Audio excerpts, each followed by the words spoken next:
Hey, I want to chat to you today about why I was in menopause at 38, key menopause survival strategies, why I chose to have a complete surgical hysterectomy, what things I tried, how things are now, and would I do it again? Let's dive in. All right, the key survival strategies that I have first and foremost for anyone in menopause are: find a decent women's health GP or an endocrinologist that has great people skills and will listen to you and fully has your back and has the same views on HRT and supporting strategies as you do. That is something that would be so helpful. Nutrition wise, really important to have a balanced, anti-inflammatory, low GI diet that provides you with heaps of fruit, veggies, fats, protein, the kind of carbs that makes your body happy.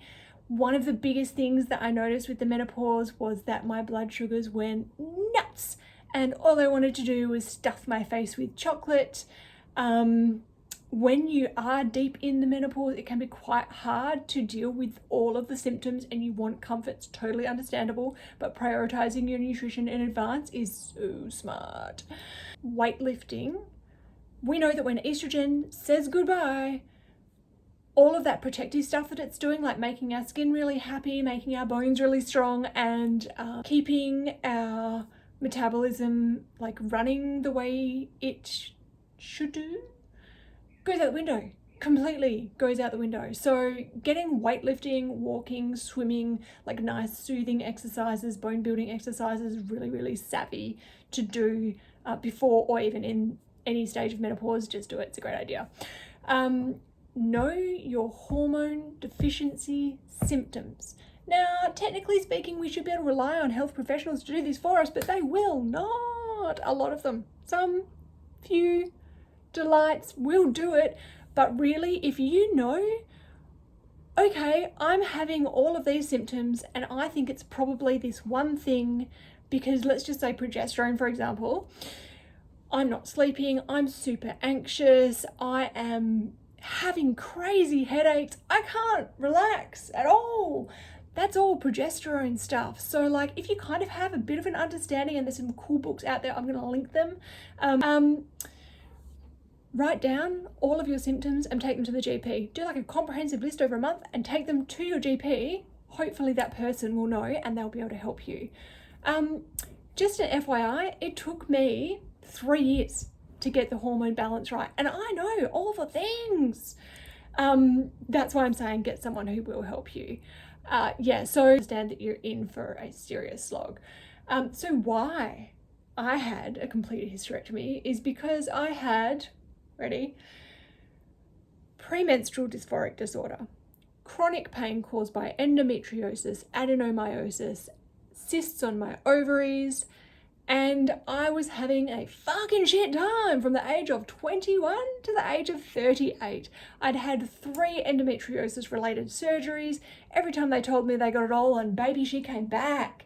I had all of the interventions you could imagine, everything that was available to me with modern science, and even some things that were a real stretch.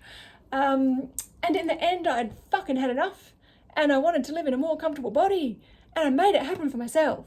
So how things are now, they're good.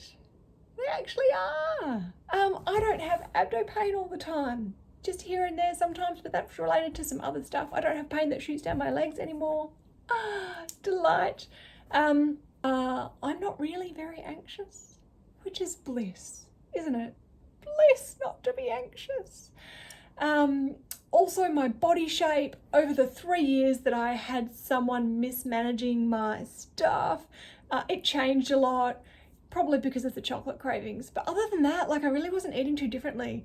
But I got quite round in the middle because your body's smart. And she's like, I know, fat is an endocrine organ and will produce estrogen all by itself. And girl, you have got no estrogen, so I am going to take all the food that you're eating, and instead of burning it for energy, I'm going to store it around your middle because it's going to create this beautiful little estrogen barrier around your internal organs, which is really important for your survival, and it made me fucking miserable because none of my shit fit and I had no energy and I felt like crap.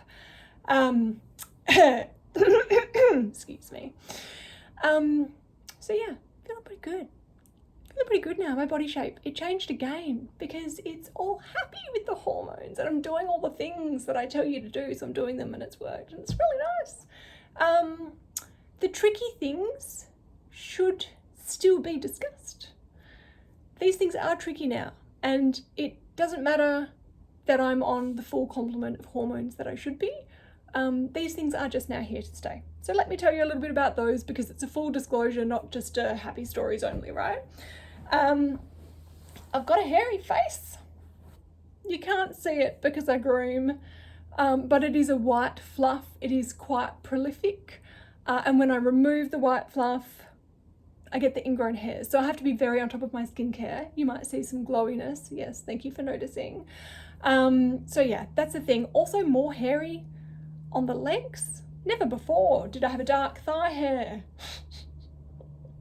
I don't now. Again, I remove it, but my point stands. Be prepared for some stuff you didn't expect.